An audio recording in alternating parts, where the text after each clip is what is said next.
Donc, on est dans 1 Timothée au chapitre 4.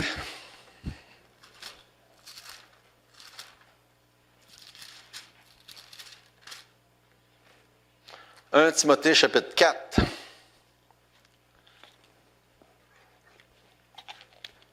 On regarde au verset 16 comme introduction, mais on va quand même aller à partir du verset 12.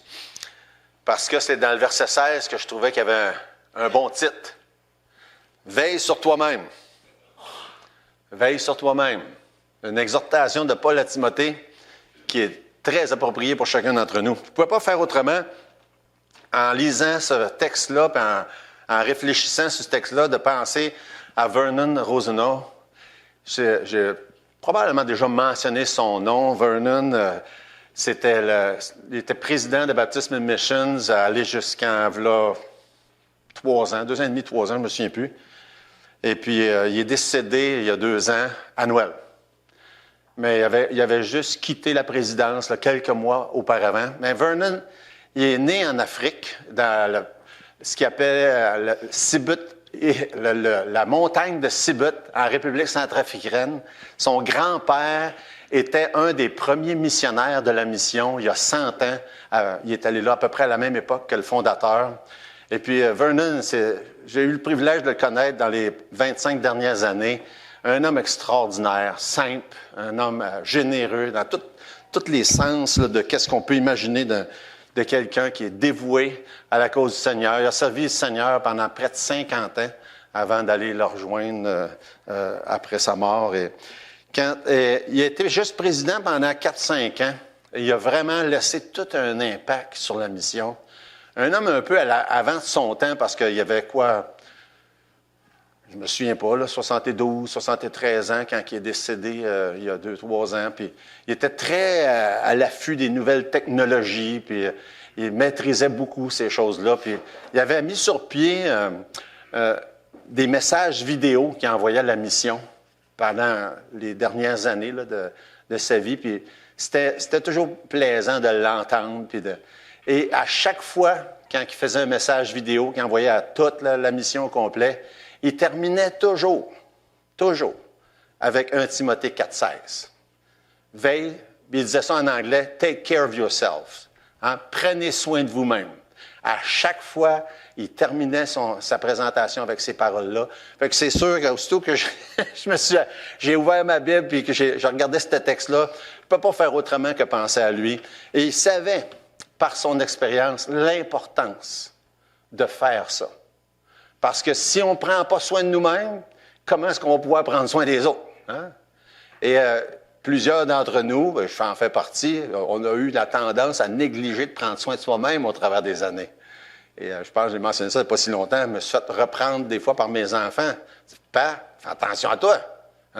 Ils veulent nous garder plus longtemps. » Puis souvent, niaiseux comme je peux être. « Ouais, mais ça ne me dérange pas, je vais aller avec le Seigneur plus vite. » Les enfants, ils n'aiment pas ça, entendre ça.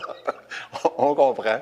Mais en tout cas, il reste que c'est un principe biblique très important. Puis on va regarder à ça et à beaucoup d'autres choses ensemble. Ce matin, on va prier. Seigneur notre Dieu, encore une fois, on est tellement reconnaissant pour le privilège de pouvoir être dans ta présence et de surtout, premièrement, de te connaître, mais encore plus de savoir que tu nous connais. Combien c'est une paix, une assurance de savoir que le Dieu Tout-Puissant, le Créateur, connaît chacun des siens. Comme tu nous dis, tu connais chacune de tes brebis. Et Seigneur, on va te prier ce matin. Il y a peut-être quelques-uns qui sont ici, qui ne sont pas de tes brebis. On te prie, Seigneur, de te révéler à chacun, chacune, que tu puisses toucher les cœurs et qu'on puisse avoir la joie de voir des gens se tourner vers toi.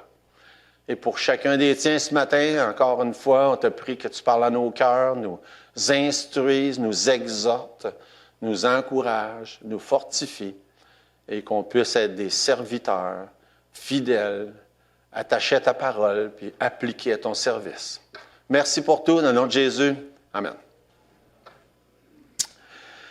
Donc, 1 Timothée chapitre 4, veille sur toi-même, une belle exhortation qu'on a tous besoin de se faire répéter de temps en temps.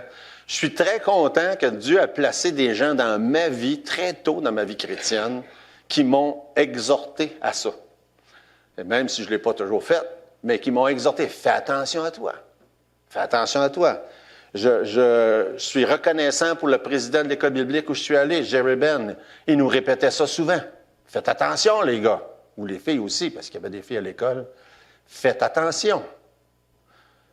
Négligez pas de prendre garde, de pas tomber dans certains des pièges du diable, parce qu'il y en a des pièges.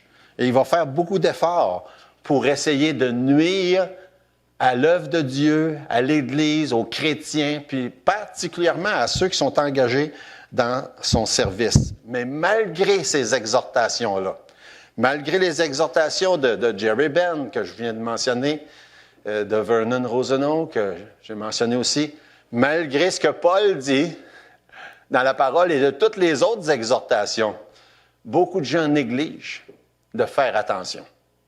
Et beaucoup de gens tombent au combat, malheureusement. Et je pourrais vous nommer plusieurs personnes que je connais qui ont abandonné en cours de route, dans bien des cas, parce qu'ils se sont enfargés, parce qu'ils ont tombé, parce qu'ils ont chuté et parce qu'ils n'ont pas su se relever par la grâce de Dieu. Ils n'ont pas fait attention, pas veillé sur eux-mêmes, comme la parole de Dieu enseigne. Et c'est triste parce que presque à chaque fois que j'assiste à des réunions du Conseil de la mission, on nous mentionne, un tel, une telle a démissionné à cause de ci, à cause de ça. Et dans la plupart des cas, c'est juste parce que des gens n'ont pas fait ce que la Bible dit de veiller sur eux-mêmes. Fait que cette exhortation-là est importante. Puis, parce que Paul l'a fait à Timothée dans le contexte des épîtres pastorales, on pourrait penser, à tort, que c'est juste pour les pasteurs. Mais ce n'est pas le cas. C'est pour tout le monde. On a tous besoin de faire bien attention, de veiller sur soi-même et de faire attention à ce qu'on fait, faire attention à ce qu'on dit, faire attention à ce qu'on pense, faire attention à ce qu'on regarde, faire attention à ce qu'on écoute. Toutes des choses auxquelles on a besoin de faire attention. Et j'ai pris quelques minutes pour faire un peu le tour du sujet dans la Bible et de veiller. Et vous prenez le temps de regarder les passages dans la Bible où ça dit de veiller, qui veut dire faire attention. Il y en a il y en a un bon nombre. Ça commence dans l'Ancien Testament et je pense que c'est le premier passage dans Deutéronome au chapitre 4. Où est-ce que Dieu parle de quoi dans ces contextes-là? Ceux qui savent, il parle de l'idolâtrie. Puis il dit, veillez, faites attention. Faites pas comme les nations païennes qui ont toutes sortes de divinités. Puis là, ça dit dans Deutéronome 4,15, puisque vous n'avez vu aucune figure le jour où l'Éternel vous parla du milieu du feu à Horeb, veillez attentivement sur vos âmes, de peur que vous ne vous corrompiez et que vous ne vous fassiez une image taillée, une représentation de quelque idole, la figure d'un homme, la figure d'une femme, etc. Et comme on sait très bien quand on lit l'Ancien Testament, ça a été un combat tout le long. Tout le long, le peuple de Dieu avait la tentation, puis tombait dans le piège de commencer à vouloir faire comme les autres, puis à se faire des statues, puis des images, puis des quelconques représentations, puis se mettre à genoux devant elles, puis de les prier, les adorer, ainsi de suite. On n'est pas sans savoir que ça continue encore aujourd'hui. Hein? C'est toujours un combat. Donc, on voit que c'est très tôt dans l'histoire. Les peuples étaient avertis. Faites attention. Veillez. Laissez-vous pas avoir. Tombez pas dans tel piège. Et ça continue. J'aime beaucoup comment est-ce que Josué résume ça. Dans Josué, chapitre 23, verset 11, il dit « Veillez donc attentivement sur vos âmes, afin d'aimer l'Éternel, votre Dieu. » Quelle belle réflexion. Veillez sur vos âmes. Faites attention. Qu'il n'y ait pas d'autres choses qui viennent prendre la place. Qui viennent prendre la place que Dieu pourrait ou devrait prendre place dans vos vies. Veillez. Et donc, et ça continue de même. il y a des dizaines de fois, plusieurs dizaines de fois dans la Bible où on nous exhorte, veillez, faites attention. Et dans 1 Pierre, puis il y en a d'autres, plusieurs dans le Nouveau Testament, dans 1 Pierre, chapitre 5, verset 8, ça dit « Soyez sobres, veillez. Votre adversaire, le diable, rôde comme un lion rugissant, cherchant qui le dévorera. » Fait que ça continue. Peu importe à quelle époque on vit, on a un adversaire qui cherche toutes sortes de moyens de faire nuire à l'œuvre de Dieu en affectant les chrétiens, en affectant les serviteurs. Donc, veillez, ou bien, comme Paul le dit à Timothée, veille sur toi-même. Fais attention. Cette exhortation-là du verset 16, c'est la conclusion d'une liste. Hein? On a vu plusieurs exhortations déjà dans le chapitre 4. On est rendu au verset 12, en passant. Vous pouvez regarder au verset 12. Mais on a vu plusieurs des exhortations dans le chapitre 4 qui sont divers, mais c'est un peu comme le résumé, quand il dit au verset 16, « Bien, veille sur toi-même, fais attention. » Il vient de dire toute une liste d'exhortations, lire la Bible, on l'a vu dernièrement, prier, servir, ces genres de choses-là. Faire attention d'être toujours à l'affût, de se préparer, d'être prêt à faire face à quoi que ce soit qu'on va avoir à faire face chaque jour. Et chaque jour, comment est-ce qu'on se prépare pour y faire face? Bien, c'est en passant du temps dans la prière. C'est en passant du temps dans la parole de Dieu. Et de cette manière-là, on veille, on fait attention. Et plein de choses d'autres, comme avoir les bonnes priorités, on a parlé de ça. Puis il nous résume ça là, en parlant du travail, puis le combat, je pense que c'est au verset 10, c'est ça. Il dit, nous travaillons en effet, nous combattons. Si vous êtes un enfant de Dieu, si vous êtes chrétien, vous êtes sauvé, puis vous n'êtes pas en train de travailler ou de combattre dans votre vie chrétienne, bien, posez-vous des questions. C'est pas normal. C'est pas normal de flotter, hein? Puis de se laisser aller comme si de rien n'était. Ah, ben là, moi, tout va bien, il n'y en a pas de problème, tout est beau. Ah, ben, il y a quelque chose, en quelque part, dans votre vie qui va manquer. Parce que c'est normal de travailler. Puis travailler, ce n'est pas nécessairement dans le sens dans une occupation, mais dans le sens que c'est de l'ouvrage, hein? Ça ne se fait pas tout seul. On travaille, on combat. C'est une partie normale de la vie chrétienne. Puis ça nous dit dans le même verset que ça va produire dans la vie présente et aussi dans la vie à venir. C'est utile de travailler puis de combattre. Ça produit des fruits. Verset 12. Que personne ne méprise ta jeunesse, mais sois un modèle pour les fidèles, en parole, en conduite, en amour, en foi, en pureté. Que personne ne méprise ta jeunesse. Un commentaire qui a suscité toujours beaucoup de commentaires. Comment jeune qui était Timothée? Hein? Plusieurs personnes, ça a souvent venu ce sujet. Pourquoi qu'il dit à Timothée que personne ne méprise ta jeunesse? Est-ce que Timothée, c'était un jeune de 18 ans, par exemple, qui commençait dans le ministère, ou c'était parce qu'il était juste plus jeune que Paul, puis aussi plus jeune que certaines personnes à qui qui devaient servir dans l'Église? Il y a beaucoup plus de probabilités que c'est juste ça, hein, que Timothée n'était pas nécessairement tout jeune, mais il était plus jeune que Paul. Puis aussi, comme on voit par exemple dans le chapitre 5, au début du prochain chapitre, ça dit « Ne réprimande pas rudement le vieillard, mais exhorte-le comme un père. Exhorte les jeunes gens comme des frères, les femmes âgées comme des mères, celles qui sont jeunes comme des sœurs. » Fait qu'il semble que l'Église d'Éphèse, où Timothée était, avait un bon pourcentage de jeunes et de vieux. Et c'est intéressant, ça ressemble un peu à ce qu'on a ici devant nous.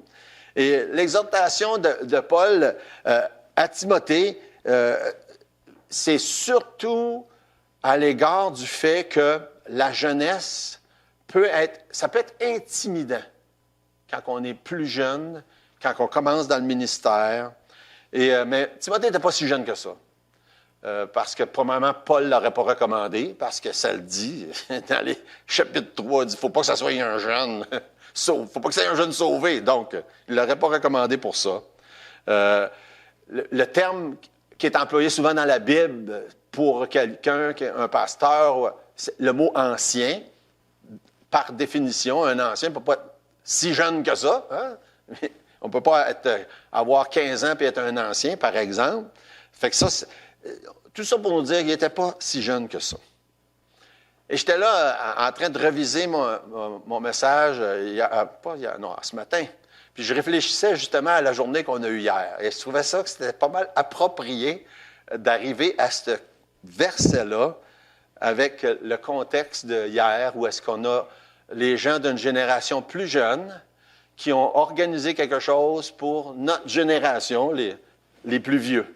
Hier, on avait une belle journée, du plaisir, de l'activité dans l'après-midi, un souper ensemble. Et en réfléchissant à ça, je me suis dit, ça devait être un peu ça, le contexte de Paul. Ou est-ce que Timothée était juste de l'autre génération avant? Puis, ceux comme moi, que ça fait, comme on l'a mentionné tantôt, ça fait 38 ans que je m'occupe des camps avec les jeunes comme Sébastien, puis je pourrais en nommer toute une gang d'autres dans l'Église. On a, moi, entre autres, j'ai encore la tendance à parler de Sébastien, les autres comme des jeunes. Hein? Puis lui, il dit, ben là, il n'est pas plus jeune, hein? On sait quel âge il a. Quel âge il a, Sébastien? C'est parce que hier, il nous l'a dit à peu près 7-8 fois. Hein? C'est pas ça que tu as dit hier. En tout cas, on a bien ri hier parce qu'il nous a dit ça plusieurs fois. Mais il reste que c'est sensiblement la même chose qui se passait à cette époque-là. Et je réfléchissais à ça, puis je me disais, c'est intéressant parce que oui, on le sait. On s'est fait exhorter hier, nous autres les plus vieux. Puis c'était très bon de se faire exhorter, de faire un effort pour qu'il n'y ait pas cette brisure-là entre les générations. Puis il faut faire un effort parce que ce n'est pas automatique. Puis c'était un peu ça qui était le contexte de Paul puis Timothée. Il dit, Timothée, fais attention que tu ne donnes pas des occasions aux autres de mépriser ta jeunesse. Puis je peux juste imaginer que Timothée avait peut-être l'âge de Sébastien. En tout cas, je ne le sais pas, là, mais à peu près. Puis, et c'est vrai, puis je m'inclus dans ça au travers des années. On a la tendance, nous autres, de penser, hein, puis là, j'espère que vous êtes d'accord avec ça, là, les plus vieux, à penser que nous autres, dans notre temps, c'était mieux. Hein? Avez-vous cette impression-là? Souvent, j'entends ça. Nous autres, dans notre temps, c'était mieux. Quand c'était nous autres, les jeunes, là, nous autres, on faisait ci, puis on faisait ça, puis les jeunes, nous autres, là, c'est plus pareil aujourd'hui. Ben oui, c'est plus pareil. Mais ce n'est pas une occasion de mépriser. C'est important, ça. Hein? Des fois, on dit les jeunes n'ont pas de respect pour les vieux. Vous avez sûrement déjà entendu ça. Mais moi, je pense, en tout cas, ma petite expérience de vie, là, que c'est souvent le contraire. C'est les plus vieux qui méprisent les plus jeunes. Puis au même titre que Paul dit à Timothée, que personne ne méprise ta jeunesse. Puis là, c'est Timothée qui se fait exhorter de ne pas se faire mépriser. Ça sonne drôle un peu, mais là, on va comprendre en avançant pourquoi c'est à Timothée qui dit ça. Mais l'exhortation est aussi pour les plus vieux de ne pas mépriser Timothée. Hein? Ça va de soi.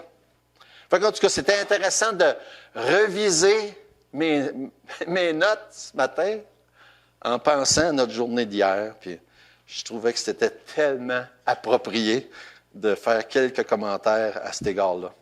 Et quand Paul dit à Timothée que personne ne méprise ta jeunesse, il y a une partie de ça que je peux vous dire, je comprends. Moi, j'ai commencé dans le ministère à 24 ans. Et je peux vous dire que cette idée-là de ne pas avoir le respect des plus vieux, là, c'était très présent. Très présent.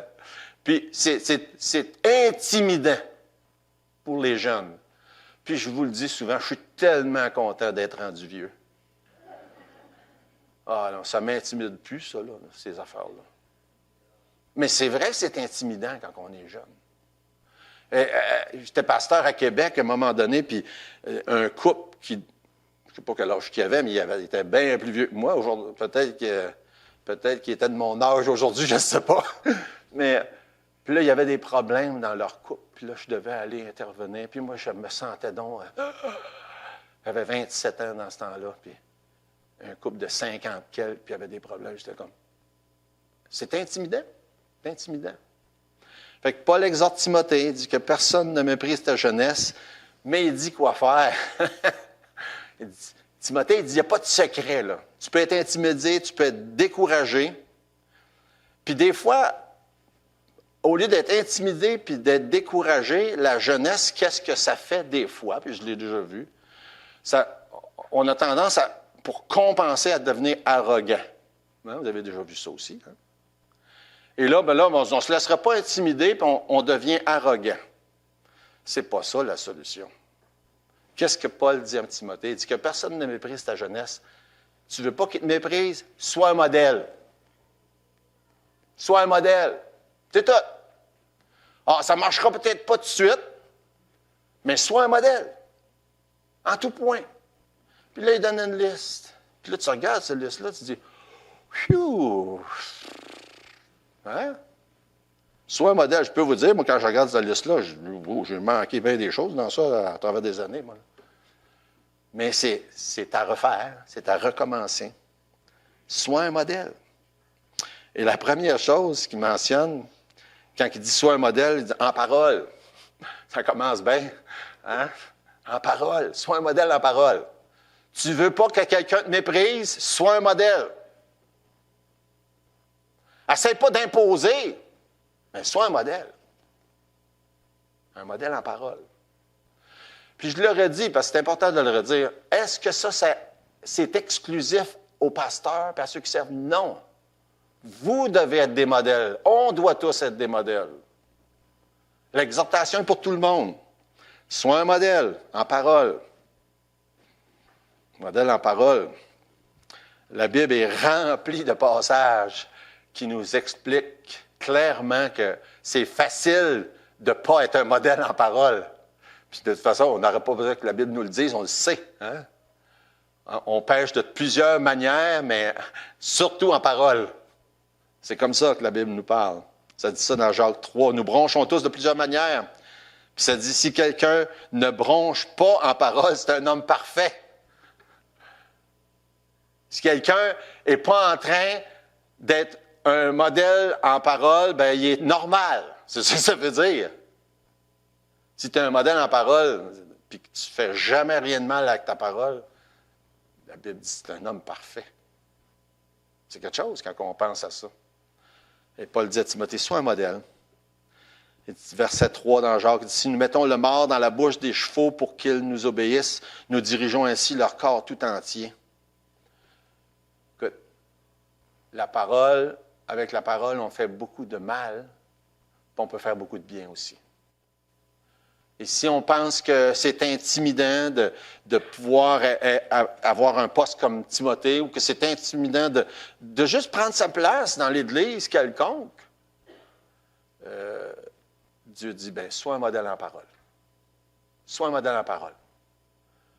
Et là, tu enlèves une grosse partie des raisons des gens de te mépriser. Si tu es un modèle en parole. Sois un modèle en parole. Ça dit dans Proverbe 10, 19, celui qui parle beaucoup ne manque pas de péché. Hein? Puis moi, je parle beaucoup.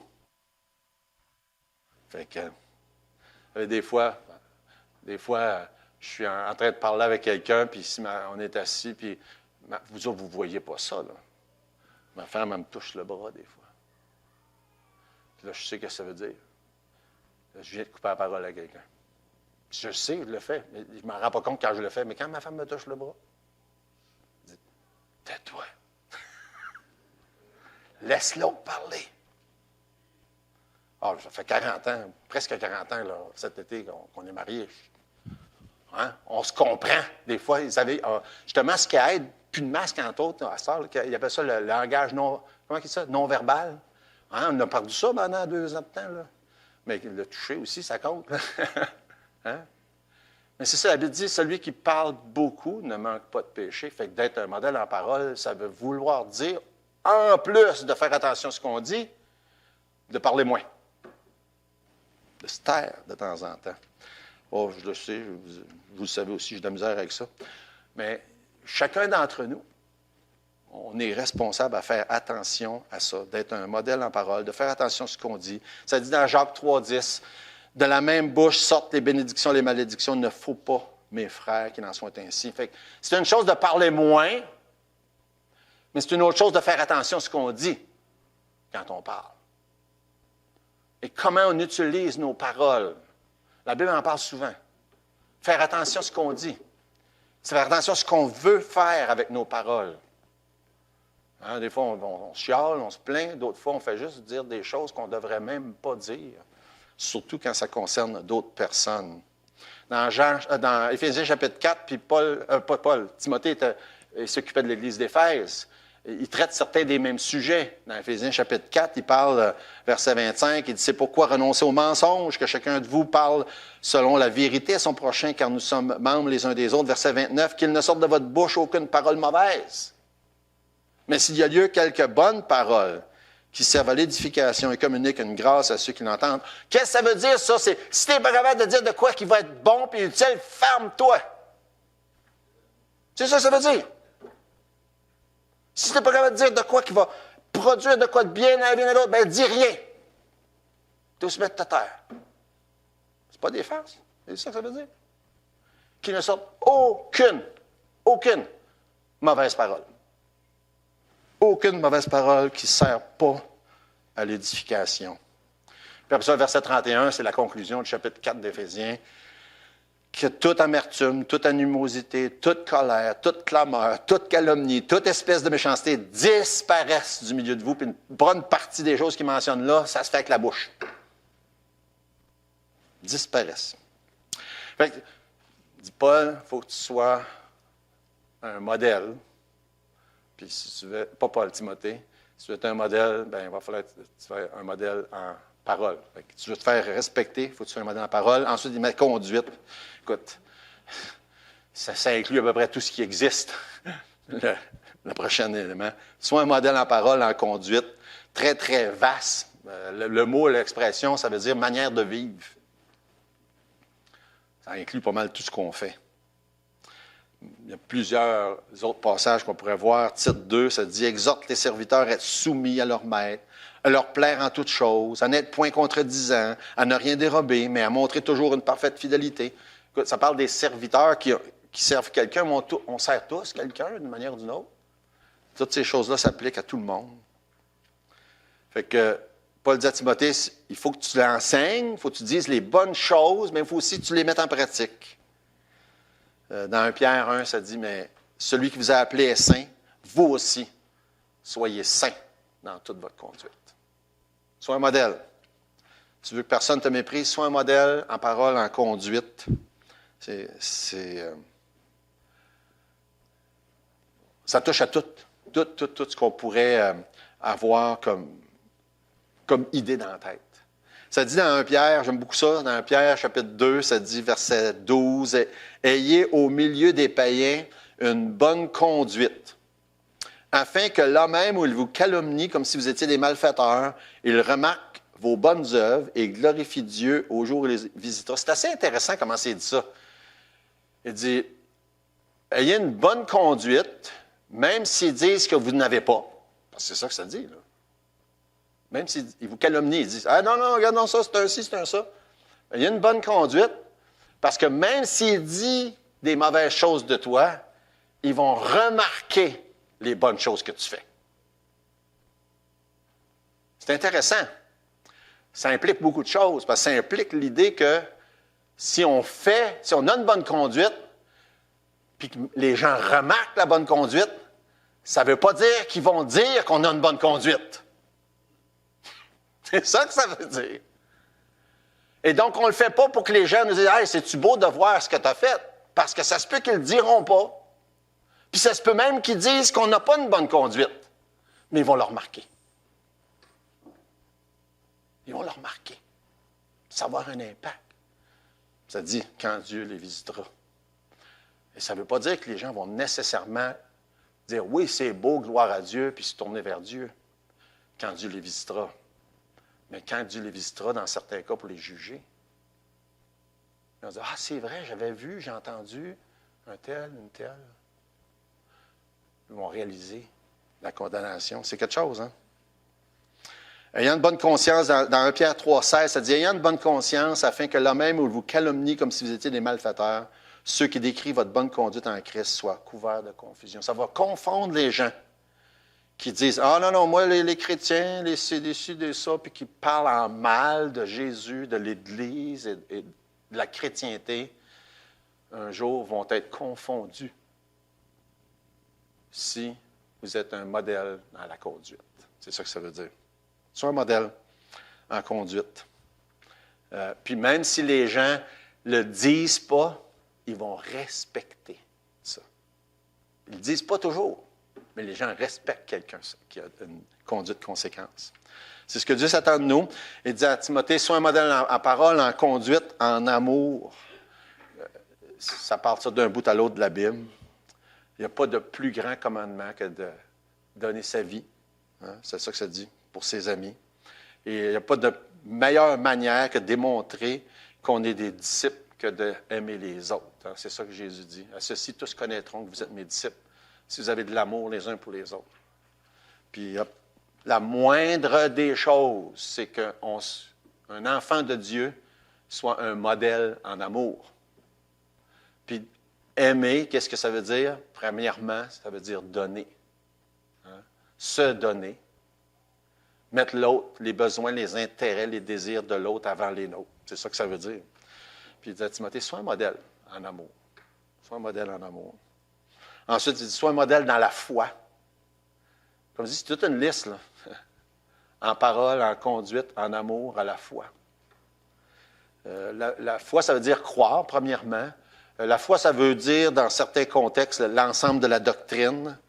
La foi, ça veut dire, très souvent dans la Bible, croire, mais faire confiance. Faire confiance à Dieu. De faire confiance à Dieu. Sauvé, je crois que j'ai la vie éternelle, mais pour la vie de tous les jours, je ne fais pas confiance à Dieu. Là, j'ai de la misère avec ça. Non, un modèle dans la foi, ça veut dire à tous les jours, remettre sa vie dans les mains du Seigneur. Quand on a une épreuve, quand on a un défi, on fait confiance à Dieu. On croit que Dieu est vrai. C'est ça que ça veut dire. Et le dernier dans la liste, c'est soit un modèle en pureté. La pureté dans la Bible, la plupart du temps, il est question de pureté sexuelle. Ils vivaient dans une époque à Éphèse, comme dans beaucoup des grandes villes de l'époque, où c'était pratiquement là, aussi pire qu'aujourd'hui. C'est-tu imaginable, ça, vous pensez? Aujourd'hui, on trouve ça terrible, là, l'immoralité sexuelle qui existe dans le monde. C'était à peu près aussi pire qu'aujourd'hui. C'est dur d'imaginer. On a tendance à penser parce que peut-être qu'on a vécu dans une période de temps dans la société là, occidentale avec une certaine culture chrétienne, certaines valeurs, où est-ce que dans la société en général, il y avait un peu plus de pureté ou de modestie ou de restriction. Et on s'est rendu compte dans des 20, 30 dernières années qu'il n'y a plus rien qui existe de restriction du tout, à tous les points de vue. Ça fait qu'on a tendance à penser que c'est beaucoup plus pire que ça n'a jamais été, mais Sodome et Gomorrhe, Éphèse, Corinthe, et plusieurs grandes villes de l'époque de Jésus, ça ressemblait à ce qui se passe aujourd'hui. Fait que c'est comme... C'est l'effet, l'influence du péché dans le monde. Et donc, il dit, sois un modèle. Dans une période de temps où ce n'était pas facile d'être un modèle. Puis, vous savez quoi? Hein? C'est pas facile d'être un modèle en pureté aujourd'hui non plus. Puis, c'est pas facile de prendre des bonnes positions vis-à-vis de toute l'immoralité qui existe aujourd'hui sans être là en train de condamner puis juger tout le monde autour, parce que c'est pas ça le but. C'est pas ça le but. Le but, c'est de dire, non, voici ce qui est vrai. Que ce soit au niveau de l'homosexualité, par exemple, au niveau du mouvement trans, par exemple. Voici ce qui est vrai. On n'est pas là pour dire toi, puis les pointer du doigt. Parce que quelques péchés qui existent, on est tous sur un pied d'égalité. On a besoin du Seigneur. On a besoin du salut. Et il n'y a pas un péché qui est pire qu'un autre pour Dieu. Il n'y a pas un péché qui est plus dur à pardonner pour Jésus. Et tous ont besoin, mais il faut dire la vérité. Hein? Il faut être un modèle en pureté. Et si on dit la vérité, il faut vivre aussi la vérité. Et certainement pas vivre dans l'immoralité, comme malheureusement, ça a été souvent le cas. Ça dit dans 1 Pierre 2,15, parce que toujours dans le contexte d'un Pierre, ça dit, il faut être un modèle, même si les gens te calomnient, ils ne diront pas nécessairement que c'est bien ce que tu fais, mais ils vont le remarquer, par exemple. Puis dans 1 Pierre 2,15, ça dit, « Car c'est la volonté de Dieu qu'en pratiquant le bien, vous réduisiez au silence les hommes ignorants et insensés. » C'est quelque chose, hein? Tu pratiques le bien, puis des fois, ils ne l'admettent pas, mais ils ne peuvent pas. Réduire au silence, c'est qu'ils ne peuvent pas t'accuser. Ils vont vouloir le faire pareil, mais ils n'auront pas d'argument. Pas d'argument. C'est pour ça qu'il dit, sois un modèle. Que personne ne méprise ta jeunesse, sois un modèle. Tu vois, les gens ne me respectent pas, sois un modèle. Telle personne ne méprise, sois un modèle. Sois un modèle. Essaye pas d'argumenter, essaye pas de convaincre, sois un modèle. Sois un modèle. Une très bonne exhortation pour chacun d'entre nous. La plupart des gens, puis dans 1 Pierre, ça dit, même si tu fais le bien, là, les gens vont t'accuser pareil. Ils vont le remarquer, mais ils vont t'accuser pareil. Mais il dit, la plupart des gens, puis une autre idée, c'est que ça dit, dans le verset 19, dans 1 Pierre 2, ça dit, car c'est une grâce de supporter les afflictions par motif de conscience envers Dieu quand on souffre injustement. La plupart des gens sont offusqués. Moi aussi, là. Si je me fais faussement accuser, j'aime pas ça. Hein? Y a quelqu'un qui aimerait ça? Pas grand monde. Mais ça dit dans 1 Pierre qu'il y a une vérité qui est assez particulière. Ça dit, c'est une bonne chose de se faire faussement accuser. C'est une grâce. C'est ça que ça dit. Parce qu'il dit, c'est bien mieux que tu te fasses faussement accuser que de se faire accuser quand c'est vrai. Hein? C'est vrai? C'est ça que ça dit.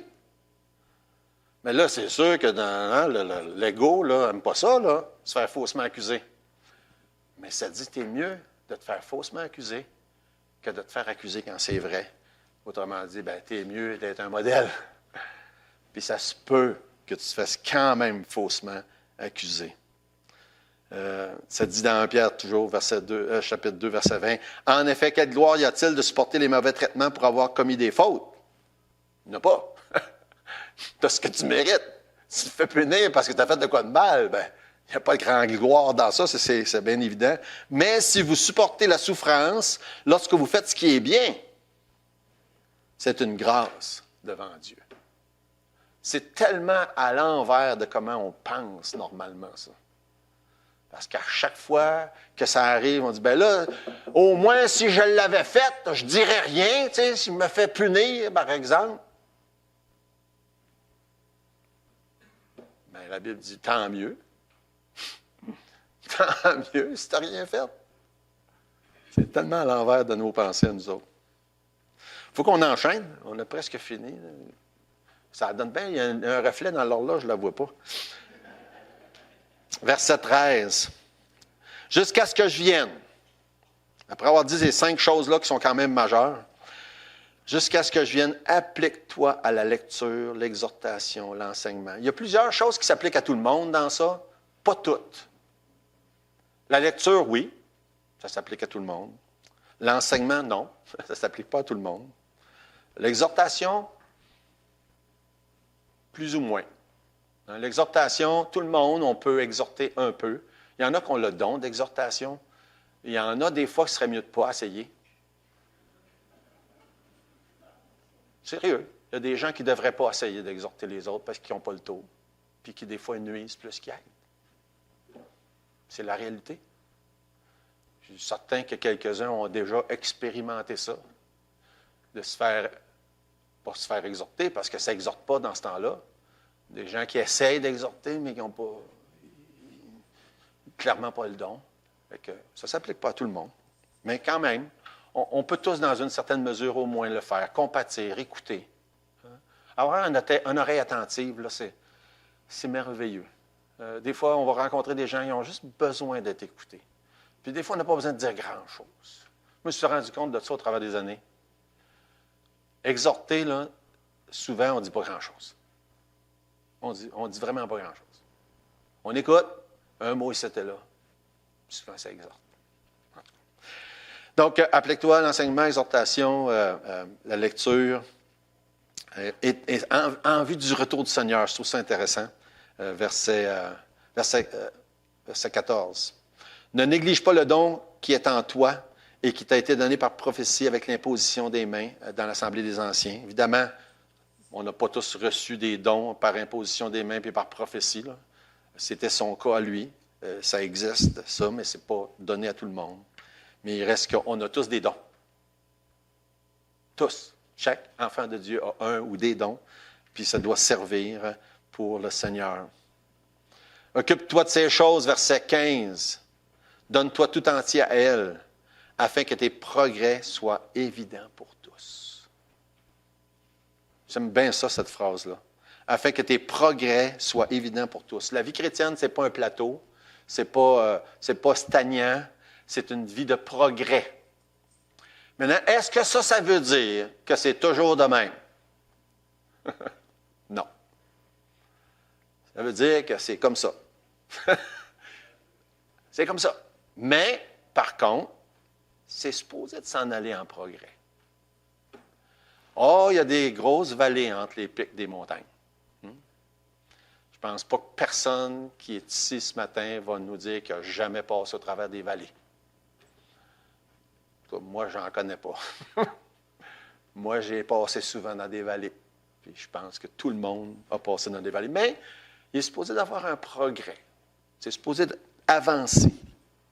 Et c'est ça que ça dit. Occupe-toi de ces choses. Donne-toi tout entier à elles, afin que ton progrès soit évident pour tous. Et même s'ils ne l'admettent pas, comme dans un Pierre, ça va devenir évident. Évidemment. C'est ce que ça dit. Et c'est ça la vie chrétienne, c'est ça la réalité, c'est ça que c'était pour Paul, c'est ça qu'il a transmis à Timothée, c'est ça qu'on doit transmettre aux autres. Comme il dit à Timothée, transmets-le à des hommes fidèles qui vont être capables de l'enseigner aussi à d'autres. Puis au verset 16, on a déjà vu le début du verset 16, veille sur toi-même. Veille sur toi-même. Fais attention. Sois à l'affût des différents pièges du diable autour. Puis il y en a de toutes les sortes, là. Il a mentionné tantôt la pureté, ça, c'en est un grand piège, mais il y a plein d'autres sortes de pièges. Je pense qu'un des grands pièges, que moi, j'ai souvent mis les pieds dedans, c'est l'orgueil. L'orgueil. Tu mets un pied là-dedans, puis tu prends une méchante débarque. Parce que là, tu penses que tu es correct, puis tu es capable. Et ça fait partie, ça, justement, de ce qu'on parlait entre les générations des fois. Dans notre temps. Puis nous autres, là, les plus vieux, on l'a l'affaire. L'orgueil. Fais attention. Veille sur toi-même et ton enseignement. Persévère. Ça veut dire quoi, persévérer? Ça veut dire persévérer. Pas lâcher. Continuer. Avancer. Pas garder le cap. Recommencer. Recommencer. Persévérer, ça veut dire recommencer. Parce que persévérer, on pourrait penser peut-être, ça veut dire que ça va toujours bien. Non, non, non. Persévérer, ça veut dire recommencer. Parce que quand tu te mets le pied, tu tombes. Hein? Quand tu tombes à terre, la Bible dit, le Seigneur te prend la main, puis il faut que tu te relèves. C'est ça que ça veut dire, persévérer. Puis il dit, que ça dit, persévère dans ces choses, car en agissant ainsi, tu sauveras toi-même et tu sauveras ceux qui t'écoutent. Évidemment, quand la Bible parle du mot sauver, on pense toujours qu'il parle du salut, puis le pardon des péchés, puis c'est pas toujours le cas, comme ici. Sauver dans certains cas, comme ici, ça veut dire d'être préservé de tel ou tel problème, garder, si vous regardez la définition du mot, là, ça vous allez voir, garder, préserver de bien des troubles. etc., etc. Il dit, en faisant ça, là, en mettant ça en application, là, tu vas t'éviter bien des problèmes. C'est ça qu'il est en train de dire. Tu vas t'éviter bien des problèmes. Puis pas juste à toi, à ceux qui écoutent. Tu vas les éviter bien des problèmes. Tu vas te sauver toi-même de bien des difficultés. Et même quelqu'un qui ne croit pas, puis qui met en application certains de ces principes-là, va se préserver de bien des problèmes. On parle de ça, ma femme, elle travaille avec des enfants qui ont des difficultés à l'école, puis des fois, elle a cette occasion-là, un à un, là, à lui parler de bons principes bibliques. Puis c'est intéressant parce que s'ils l'appliquent, ça va les préserver de bien des problèmes. Bien des problèmes. Mais avant toute chose, et on termine avec ça ce matin, avant toute chose, parce que là, on parle de beaucoup de principes qui s'appliquent à Timothée et à ceux qui servent, mais aussi à tous les chrétiens. Mais avant toute chose, il faut arriver à un point dans sa vie où on se regarde dans le miroir et on va dire, est-ce que moi, je suis un enfant de Dieu? Est-ce que je suis sauvé? Et la question se pose ce matin, avant d'aller plus loin et de terminer. As-tu reçu Jésus dans ta vie comme ton sauveur? Parce que toutes ces choses-là ne sont pas si utiles que ça. Oui, on peut s'éviter, sauver des problèmes, puis d'avoir la bénédiction de Dieu dans nos vies et sur terre, mais qu'est-ce qui va se passer après si on n'a pas cru? Et ça, c'est vraiment clairement décrit dans la parole de Dieu. Il y a une place pour ceux qui croient, puis il y a une place pour ceux qui ne croient pas. As-tu reçu Jésus comme ton sauveur? As-tu fait confiance pour le pardon de tes péchés? As-tu mis ta foi en Dieu? Eh bien, sinon, viens à Jésus. Demande-lui de pardonner tes péchés. Fais-lui confiance. Mais si tu as déjà fait ça, l'exhortation ce matin, c'est veille sur toi-même. Fais attention. Fais attention. On a toutes les raisons du monde de comprendre que si on ne fait pas attention, on n'est pas mieux. Moi, je ne suis pas mieux. On va tomber. On va piquer du nez. Et la seule manière de se relever, c'est en faisant confiance au Seigneur. Prions. Notre Dieu, merci pour le bienfait de ta parole, pour les exemples qu'on y trouve. Merci pour les personnes que tu as mises sur notre chemin, qui nous ont, je pense à ceux qui m'ont exhorté à moi-même à faire attention. Merci pour les gens plus vieux qui sont ici, qui ont été des modèles pour nous autres. Merci pour les plus jeunes qui nous encouragent en voulant nous montrer qu'ils sont là pour prendre la relève, Seigneur. Je te prie pour chacun, chacune. Bénis ta parole dans nos cœurs. Dans le nom de Jésus. Amen.